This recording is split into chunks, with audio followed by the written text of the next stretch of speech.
নমস্কার বন্ধুরা, সবাইকে নতুন ব্লগে স্বাগত। আজকে মা বানাবে ছোলা মাখা, সেটাই তোমাদের সাথে শেয়ার করব। দেখতে থাক। ছোলা মাখতে কি কি লাগে। ছোলা লাগবে,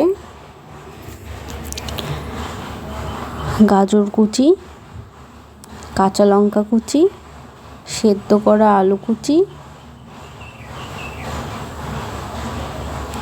শসা কুচি,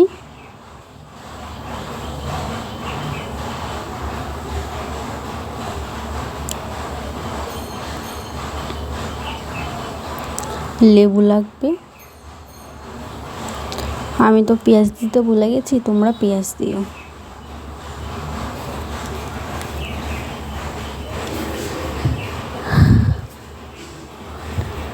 চানাচুর লাগবে,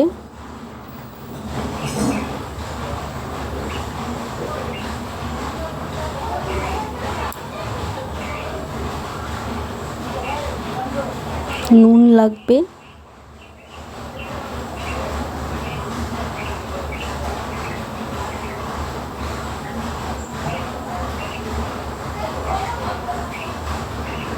সর্ষের তেল লাগবে,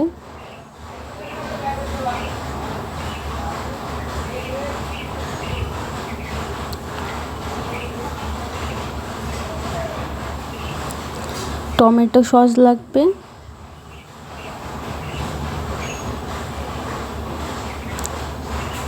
তারপর সব কিছু দিয়ে ভালো করে মেখে নাও, তাহলেই হয়ে যাবে ছোলা মাখা। আজকের মতো এইটুকুই।